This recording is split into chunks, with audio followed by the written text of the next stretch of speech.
In the heart of the Appalachian Mountains, a remote and forgotten valley lay hidden from the world. The locals referred to it simply as the Lost Valley, and with good reason.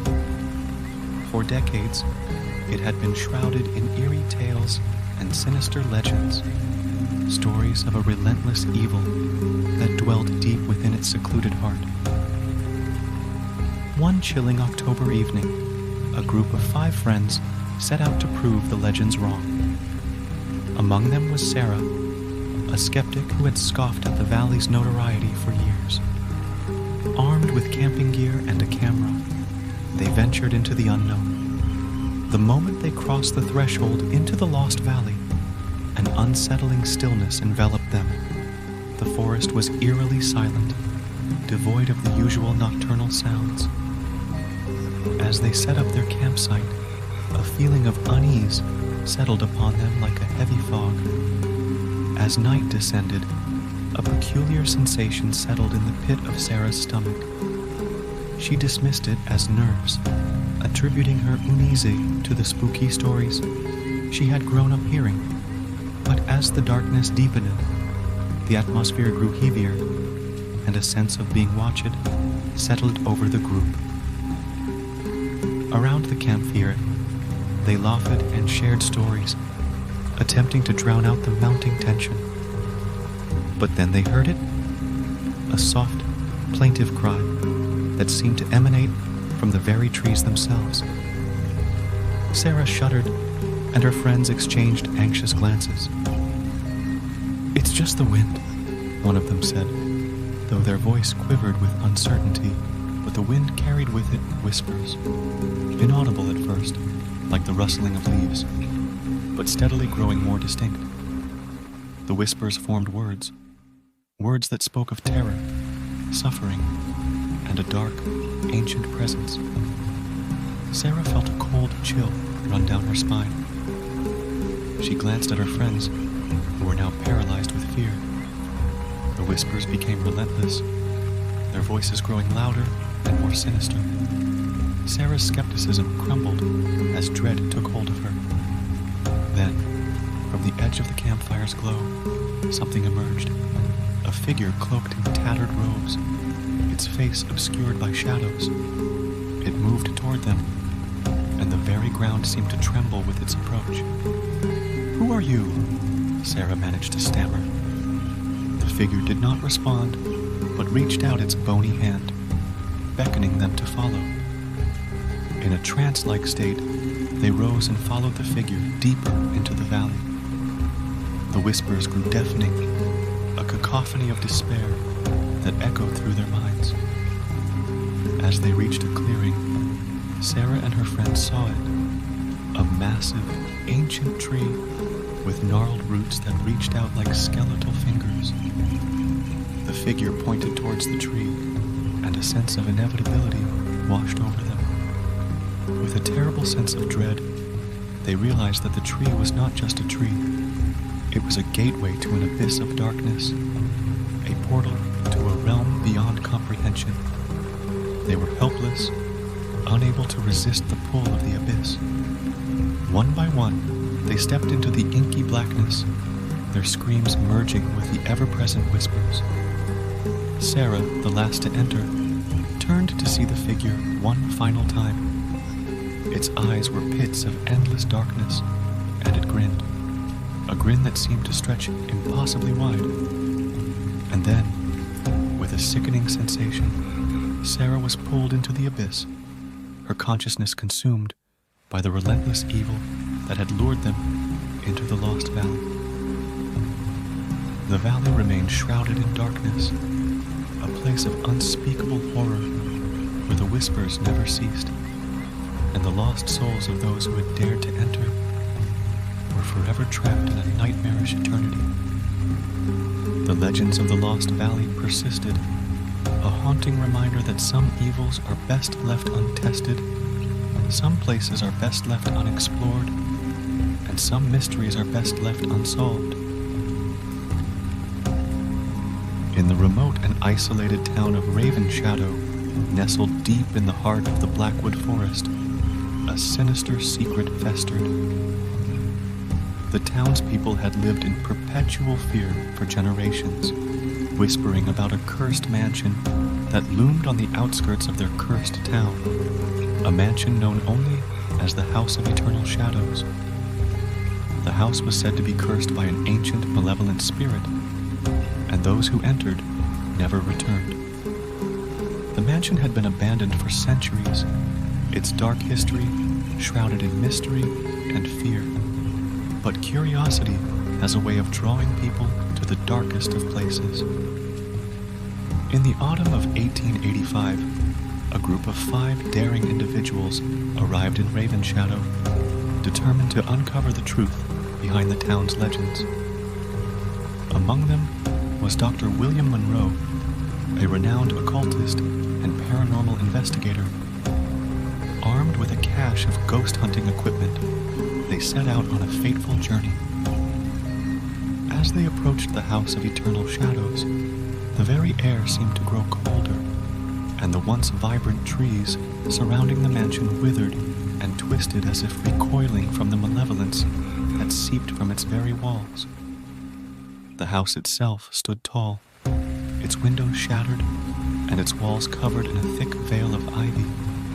The group entered cautiously, their lanterns casting a feeble light on the decaying interior. The air was heavy with a palpable sense of dread, and the walls bore cryptic symbols and faded portraits of long-forgotten souls. As they ventured deeper into the mansion, strange occurrences began to unfold. Whispered voices echoed in the corridors.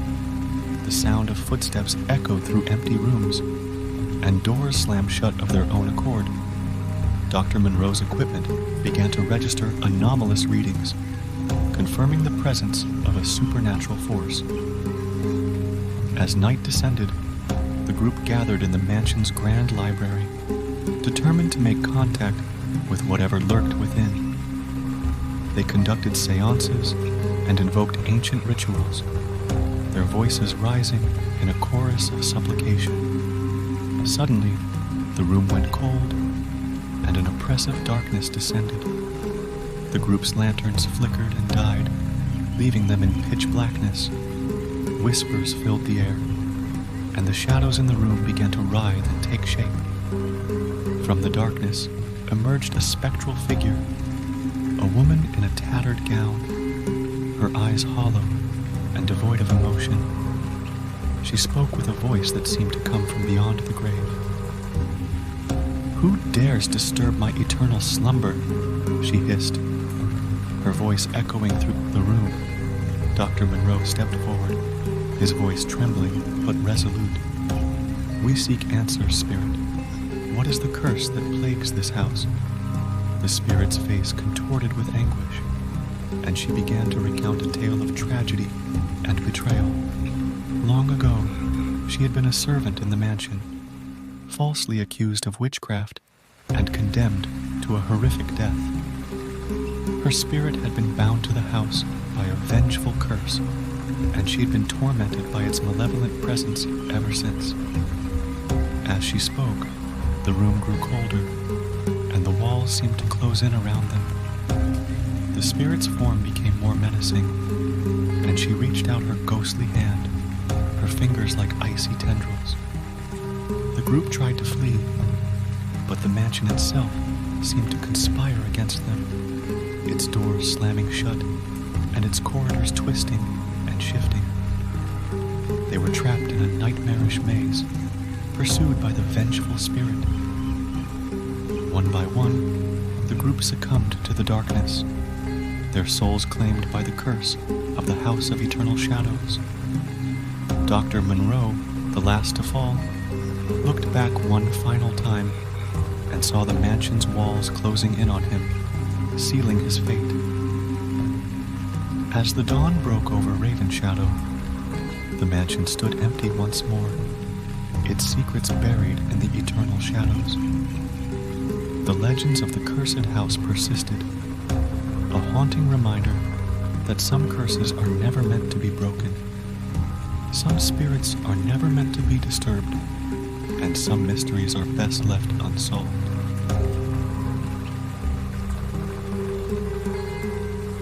heart of the desolate Mojave Desert, an ancient and foreboding structure stood, hidden from the world for centuries. It was known as the Temple of Desolation, a place whispered about in the darkest corners of the American Southwest. Those who ventured near the temple never returned, and their tales of terror haunted the few who still called the nearby town of Solitude home. One fateful evening in the scorching summer of 1949, a group of 5 adventurous souls decided to defy the ominous legends. Among them was Emily, a fearless photographer with a relentless thirst for the truth. Armed with cameras, supplies, and a mixture of excitement and trepidation, they embarked on a journey into the unforgiving desert. As the sun dipped below the horizon, casting long, eerie shadows across the barren landscape, they arrived at the Temple of Desolation. The temple was a massive, crumbling edifice, its sandstone walls adorned with intricate hieroglyphs and eerie carvings of ancient deities. The air around it was oppressively still, and a sense of dread settled upon the group. As they stepped inside the temple, the temperature seemed to plummet, and the oppressive silence was broken only by the soft sound of their footsteps echoing through the dim corridors. Emily's camera flashed, capturing the haunting beauty of the temple's ancient artwork. As they explored deeper into the temple, the group began to hear faint, ghostly whispers, as if the very stones were speaking to them in hushed voices. The walls seemed to pulse with a malevolent energy, and strange symbols appeared etched into the floor, glowing with an eerie, ethereal light. As the night grew darker, the group gathered in the temple's central chamber, determined to document any paranormal activity.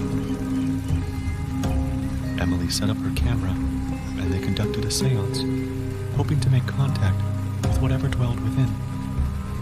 Suddenly, the room grew frigid, and the candles flickered ominously. A shadowy figure appeared, its form shifting and indistinct. It spoke with a voice that sent shivers down their spines. "Who dares trespass in my sacred temple?" it hissed, and the very walls seemed to tremble. One of the group members, Alex, stepped forward bravely. "We seek answers, Spirit. What secrets does this temple hold?" The figure's face contorted with ancient anguish, and it began to recount a tale of an ancient civilization that had worshipped a forgotten deity, a being of unimaginable power and malevolence. The civilization had committed unspeakable atrocities in its name, and the temple had been cursed as a result. As the spirit spoke, the very stones of the temple seemed to cry out in agony, and the walls closed in on them, the hieroglyphs glowing with an ominous light.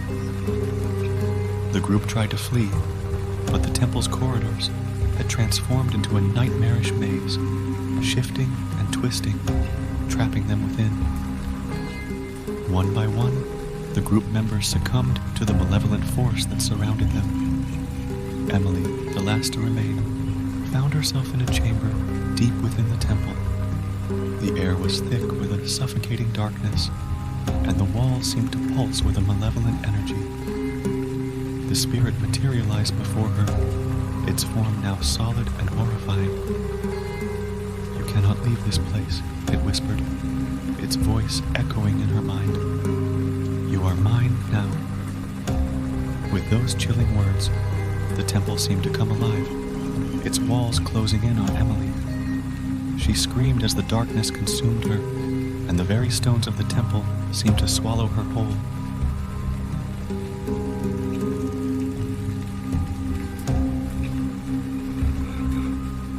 In the heart of the Appalachian Mountains, a forsaken and forgotten town lay hidden from the world, a place known to those who dared speak its name only in hushed, fearful tones. Grimwood Hollow. The town had been abandoned for centuries, its dark history buried beneath layers of chilling legends and whispered tales of terror. One fateful evening, in the dead of winter, a group of 6 friends decided to defy the warnings and explore Grimwood Hollow. Among them was Daniel, a skeptical writer who had long dismissed the legends as mere superstition. Armed with flashlights, cold weather gear, and a burning curiosity, they embarked on a journey into the unknown. The journey to Grimwood Hollow was treacherous. The forest was blanketed in deep snow, and the wind howled through the trees like the wails of tormented souls. As they approached the town, a sense of unease settled over the group, their breath forming frosty clouds in the frigid air. Grimwood Hollow, once a thriving community, now lay in ruins. The buildings were dilapidated and covered in ice, and the streets were eerily empty. As the group ventured further into the town, they began to hear strange, disembodied whispers carried on the biting wind. Emily, one of the friends, shivered as she clutched her flashlight. "Did anyone else hear that?" she asked, her voice trembling. The others nodded, and their flashlights flickered as they scanned the surroundings. The whispers grew louder, and they realized that they were not alone in Grimwood Hollow. Shadows moved at the corners of their vision, and a sense of being watched settled upon them. Determined to uncover the truth, they entered one of the decaying houses. The interior was frozen in time, as if the residents had fled in terror, leaving their belongings behind. Furniture lay covered in dust sheets, and family portraits hung crooked on the walls. As they explored deeper into the house, strange occurrences began to unfold. Objects moved of their own accord, and the temperature dropped even further. Unseen hands seemed to grab at them, their icy touch sending shivers down their spines.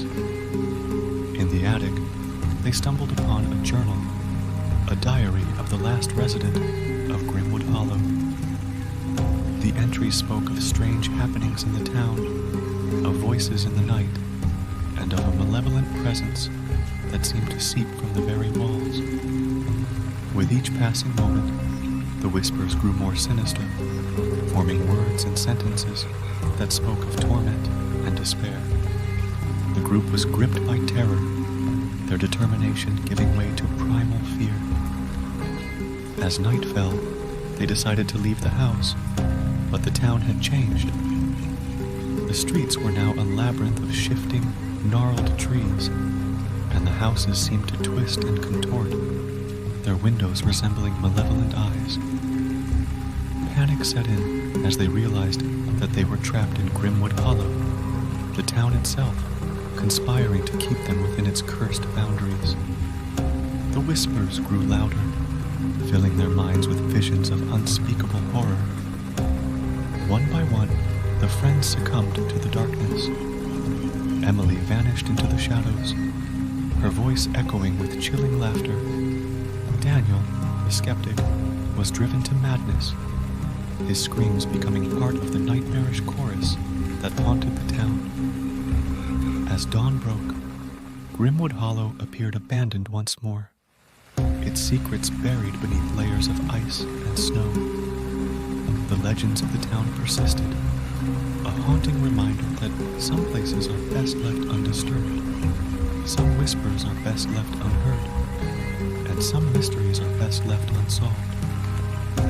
But deep within the heart of Grimwood Hollow, in the frozen grip of winter, a sense of terror and suspense lingered, an eternal promise that the malevolent presence that dwelled within was not defeated, only biding its time, waiting for the next group of unsuspecting souls to venture into its icy embrace.